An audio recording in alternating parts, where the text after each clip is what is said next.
I never thought I'd be the one to take down our neighborhood's infamous HOA president, but sometimes life puts you right where you need to be. My name is Michael Reynolds, and for 15 years, I've been a police detective. Most of my neighbors don't know that, and I like to keep it that way.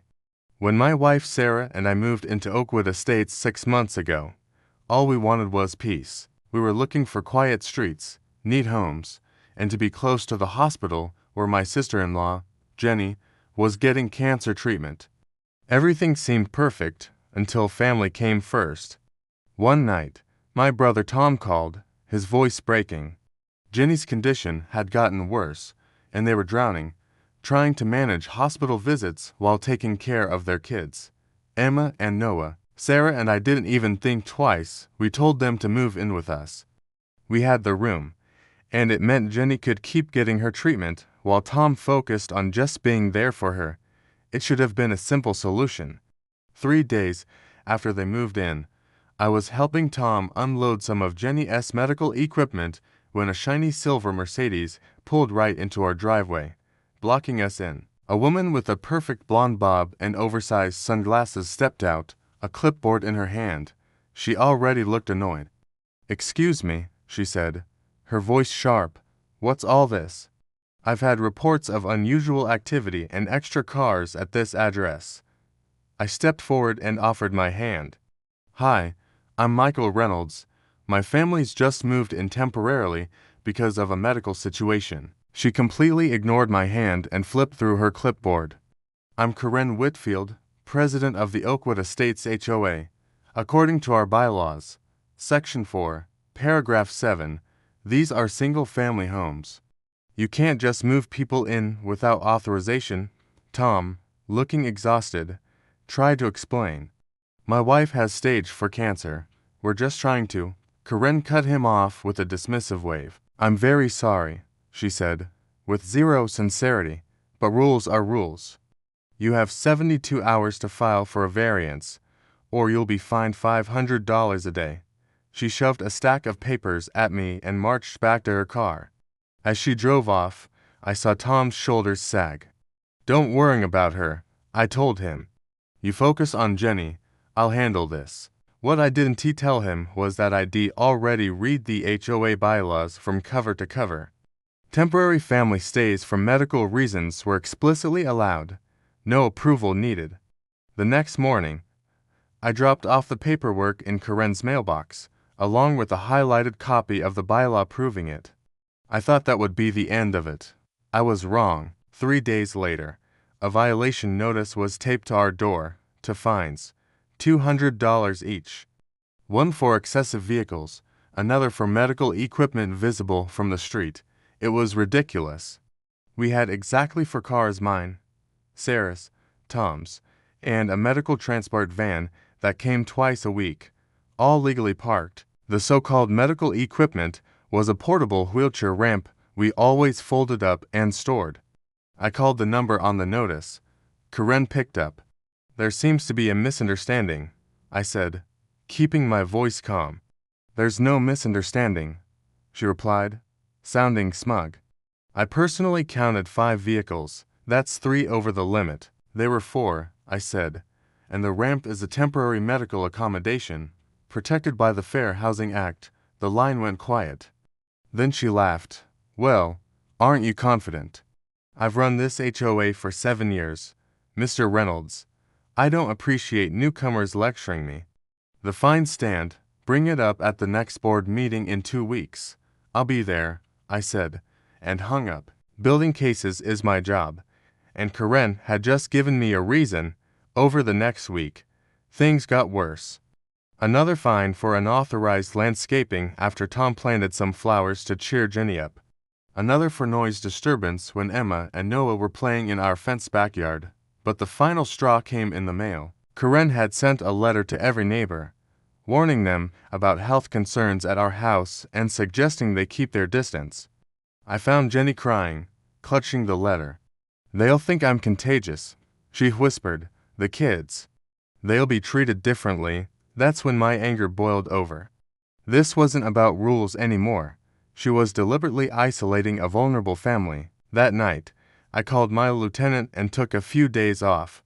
This was personal now. The next morning, I put on the suit I reserved for court and drove downtown. According to the HOA directory, Karen was a real estate agent at a high-end firm. I waited in the lobby until she came out with clients. The moment she saw me, her smile evaporated. "Mr. Reynolds, what are you doing here?" "I was hoping we could discuss the letter you sent about my sister-in-law's medical condition," I said, loud enough for her clients to hear. Her face turned red as she rushed them away. "My office, now," she snapped at me. Once the door was closed, her professional mask dropped. "This is harassment," she hissed. "How dare you come here?" I calmly placed my badge on her desk.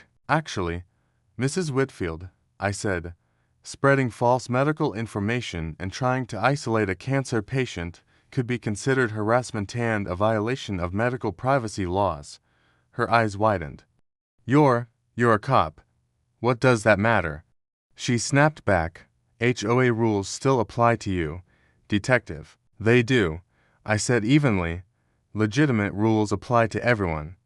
But fabricating violations and targeting a family because of a medical condition, that crosses several legal lines." I placed a thick folder on her desk. Inside were copies of every violation notice she'd ever issued to us, along with the bylaws that directly contradicted them. I also included the letter she sent to our neighbors, complete with the false medical claims about my wife, Jenny. For the first time since we met, Karen's rock-solid confidence seemed to falter. "Are you threatening me?" she asked. "Not at all," I said calmly. I'm just informing you of the consequences. I've already filed a formal complaint with the HOA board and the State Housing Authority for harassment and medical discrimination. This copy is just a professional courtesy," she scoffed, forcing a laugh. "The board won't do anything. They always back me." "Maybe," I said, "but the Housing Authority doesn't play favorites. Discrimination cases involving medical conditions can carry fines starting at $10,000. I stood up and clipped my badge back onto my belt. "I suggest you retract all the violations and issue a correction to the neighbors. It would show some good faith." For once, Karen was completely silent. As I turned to leave, she found her voice again. "This isn't over, Reynolds." I paused at the door. "For your sake, Mrs. Whitfield, I really hope it is." But it wasn't. The very next morning, when Jenny's medical transport arrived for her treatment, a tow truck pulled up right behind it. Someone had reported the vehicle as unauthorized. I had to rush out, badge in hand, to stop the tow driver from hooking up the transport. But the damage was done. Jenny missed her appointment. The stress and pain that caused her was unforgivable. That was the absolute final straw. I immediately called a lawyer friend who specializes in housing discrimination. After he reviewed everything, he confirmed what I already knew. Karen's behavior wasn't just abusive. It was illegal under both state law and the Fair Housing Act. We filed a formal legal complaint and secured an emergency injunction to prevent the HOA from any further harassment. 2 days later, while I was working from home, I heard shouting outside. I looked out and saw Karen standing on our lawn, snapping photos and arguing with my wife, who was demanding she leave our property. "This is a public easement," Karen sneered. "I have every right to document your violations." I stepped outside just as she aimed her camera toward the window where Jenny was resting. "Mrs. Whitfield," I called out, "you have been served with a temporary restraining order that prohibits you from approaching this home or contacting this family. You're currently violating that order." She spun around, furious. "You can't be serious." "I'm conducting official HOA business. The court disagrees," I said, holding up the order. "And so does the officer who has been parked across the street documenting your trespass for the last 5 minutes." Right on cue, a patrol car pulled up, and Officer Rodriguez stepped out. "Problem here, Detective Reynolds." Karen's face went completely pale. "You lied about who you were," she accused me. "I never lied," I replied. "You just never asked." I nodded to Rodriguez. She's the individual named in the restraining order and she's in violation? Karen backed away, shouting, "This is ridiculous. You can't arrest someone for enforcing community standards." "No," Rodriguez said calmly as he approached her. "But we can arrest someone for violating a court order, harassment, and criminal mischief." He continued, "We also have evidence you provided false information to a tow company, which interfered with a medical transport and caused a cancer patient to miss her treatment. That single act crossed the line from a civil matter to a criminal one." As Rodriguez read her rights and placed her in handcuffs, neighbors started stepping out of their homes, watching in stunned silence as the HOA president was escorted to the patrol car. The next day, the HOA board held an emergency meeting. Karen, out on bail and facing criminal charges, sat there stone-faced as the board unanimously voted to remove her as president. They issued a formal apology to our family, voided every single fine she'd ever given us, and ordered her to personally cover the costs for Jenny's rescheduled treatment and transport. When the interim president announced the $5,000 restitution plus legal fees, Karen finally cracked.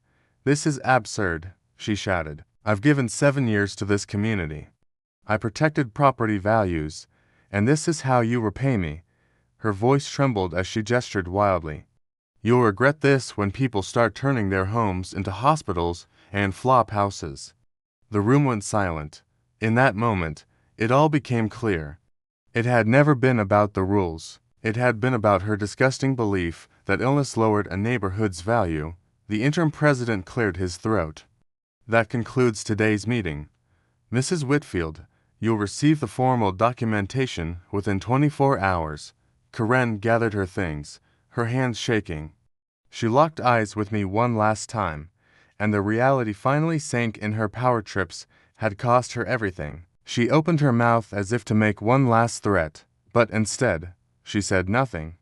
She just turned and stormed out, the door slamming behind her. A final, absolute, and well-earned defeat.